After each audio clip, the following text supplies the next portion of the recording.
right. For those of us joining on YouTube, we're about to do a little bit of a countdown, and then we'll get right back to you.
All right, good morning.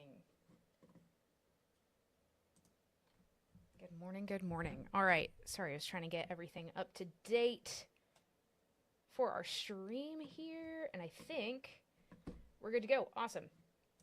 Well, thanks so much for hopping on here with me, guys. We have got a quick update for you as we head into your first of two First Alert weather days with lots of rounds of rain and thunderstorms to track. So, as always, whether you're joining us on Facebook or on YouTube, we are streaming on YouTube now when we do these updates. So, please be sure to leave a comment. Let me know where you're watching from and if you have any questions. I know it is a busy weekend. We have got lots of plans, and the weather may not be super kind to all of us. Again, we'll get into the details coming up here in just a second. But here's a look at live radar. Most of the activity well over to our east this morning. In fact, a good portion of East Texas and almost the entirety of the state of Louisiana included in a outlook from the Weather Prediction Center monitoring for the risk of flooding. We've seen multiple flood advisories ongoing with these storms, but right now, majority of that activity looks to miss us just over to the east. That all being said, we are finding some additional cloud cover this morning, and that is it may start to drop at least a little bit of rain earlier on, but overall, I do think that most of our rain coverage waits until later this afternoon. So let me move this really quick. I keep hitting this. I don't know if y'all can hear it, but it keeps making a weird bumping noise, and I don't like it. All right, so we've got a couple different models to look at, so we will dive into, let's just go with kind of the generic details first for today. Again, First Alert Weather Day in effect, not because of just crazy knockdown, drag out severe weather, but because of the potential for us to find impactful weather at an inconvenient time. So that is more what we are watching with really the weather system as a whole. It's all driven by kind of this weak front. I'll give you another kind of look at the headlines of this. And it's Friday through Monday, but the timing of this is highly dependent on how quickly this cold front can get out of here. If it is slow moving, as it does appear to be, then we're going to find rounds of rain and thunderstorms all the way through Labor Day, and we'll start to clear things up early next week. So let's hop in to the latest version of Forecast Radar, one of them, and see what it's doing for us. So again, keeps us dry till about later this afternoon. There come your quick showers. Overall, I think coverage as a whole has taken a step back over the last couple of model runs. So we'll kind of walk through that a little slower. There's Friday at about 4 o'clock. So again, Friday, it's today at 4 o'clock. School pickup time, I think for most of us, it may still be cloudy, maybe a little bit of mist and some light drizzle, with a few areas potentially finding some more moderate to heavy pockets of rainfall. But overall, this is lower coverage than what our models were saying earlier today. Now, again, this is just one model's idea, so hold on to that. We'll come back to it. Then we move on through the rest of the afternoon. That went far too quickly. Let's go around 7. Kickoff for high school games. Oh, hold on. Max Crawford is calling me. He's going to have to wait. Let me get back to him really quick. All right. Maria, thanks so much for joining us. Appreciate it. So with Forecast Radar for, again, tonight at 7, possible that some areas may have to do a quick delay for Friday night football games. Again, it's all about player safety and spectator safety. We want to make sure we're all good to go there. So it's possible, but overall coverage does look less likely, at least with this model run. It does, though, have a little bit of activity popping up later in the game and later in the evening. So that is something to also keep in mind. Now I'll take you to, this is our in-house model. And if we are tracking that, again, quiet through the first half of the day, this wants a little bit more coverage a little earlier. So you can kind of see around 3 o'clock, we've got a few kind of clusters of showers and maybe a few rumbles there. We get to about 5, 6. So we may have some pop-up showers still going on while we're trying to get those Friday night games kicked off. And then we lose the heat of the day. We lose that rain chance. Let's talk Saturday. Saturday, overall, here, hang on. Let's start at midnight. If you have plans to head out to the first midnight yell of the season, fantastic. It's going to be crowded. It always is. But the weather should cooperate, which is great. It'll still be muggy. It may be a little bit damp from rain if we can find that on campus, but overall, good to go for yell practice. It's once we head into the rest of your Aggie game day where I think things could get a little hairy from time to time, especially, at least as of the last data I checked, around tailgating and closer to kickoff. So let's stick with that in-house model that we were just looking at.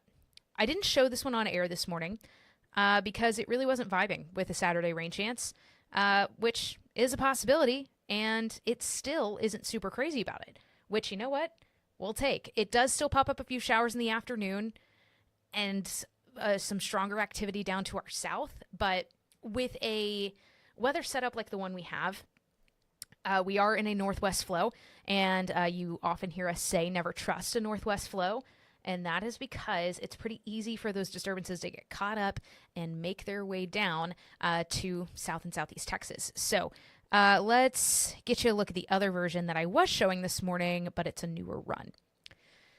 Still has the potential to pop up a shower or two around sunrise, if not maybe a little bit after. Still pretty cloudy, pretty gloomy. We get to about 1 o'clock. Again, we use the heat of the day to our advantage. We have these additional disturbances rolling overhead, as well as that front to act as a lifting mechanism. And then we get to about 5 or 6 o'clock, where if that is our setup at 5 o'clock, there may be a delay at Kyle Field. But again, this is just one model's idea. Let's, just for giggles, this is the old model run, one of the old model runs. That is 6 p.m. on Saturday. Two very different ideas of what Saturday evening could look like. So we know that there is that potential that we could have delays, that tailgating plans could get a bit messy. And then there's our in-house model's idea that things are quiet. So let's look at the newest run of the in-house model. Again, we just did, but it's a similar setup where maybe some quick showers, 3, 4, 5 o'clock, but we're not finding the super impactful thunderstorm activity. Now, this doesn't get all the way to Sunday yet. So what I'm going to do is go to the old run, because we've talked Friday, we've talked Saturday, and now we got to talk Sunday, because with this front moving so slow, it has the potential to then continue those rain chances all the way into Saturday. But as of right now, if we are looking at the runs that run that long, as opposed to today and Saturday, Sunday's rain chance looks to be a little bit earlier in the day. So maybe closer to 7 o'clock, 8 o'clock in the morning, we find this kind of complex of rain and thunderstorms moving from west to east. Now, again, this is a tricky weather setup. Whether that little bit of energy and lift is in that spot at that time, we still don't know. Again, that's one of the further out options. So hopefully, let me see if this is perfect. Okay, cool. So now I'll show you this one I think gets to Sunday now, or like early Sunday. Again, lots of back and forth between models here because that's kind of how these things work for us with a setup like this. This goes to, early Sunday. So it wants some showers, maybe a few rumbles, but certainly that doesn't look as, I'm going to say menacing as the other model output. Let's see. Ooh, yeah, we got a little bit before that one loads up. So it's all super dependent on when that front is able to completely clear us. There is a potential that Labor Day, Monday, could be a little rainy. Now, taking this with a grain of salt, this is global model data. So that is Monday at 7 a.m.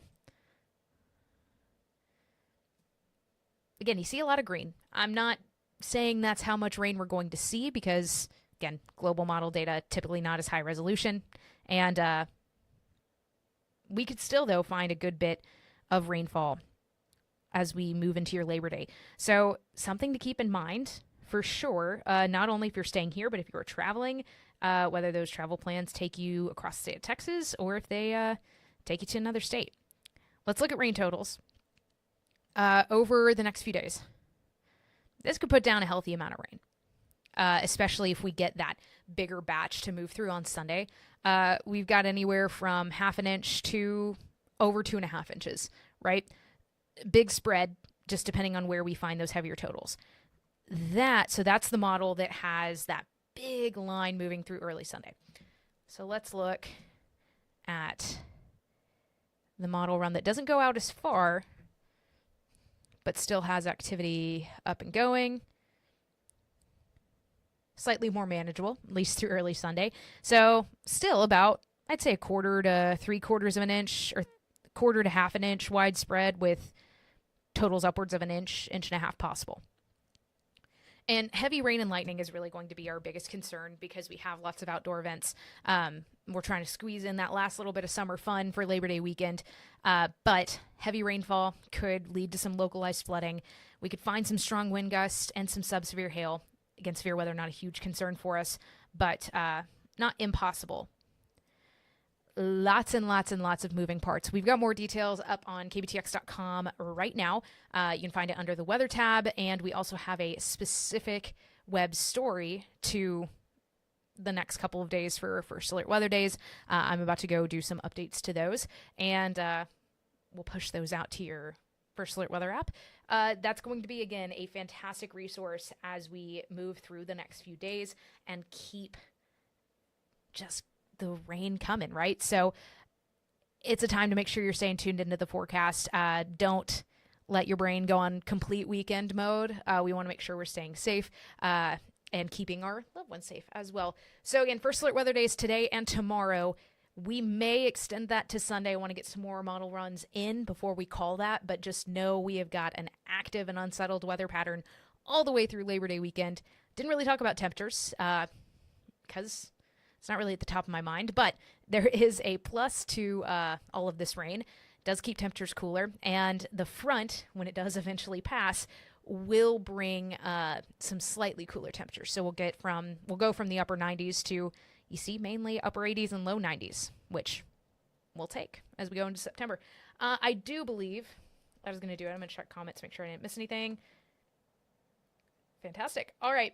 Y'all have a fantastic Friday, a great weekend, a good Labor Day weekend, but make sure you're staying tuned in with the forecast, and your First Alert Weather team will be here to guide you through it. Y'all have a fantastic Friday.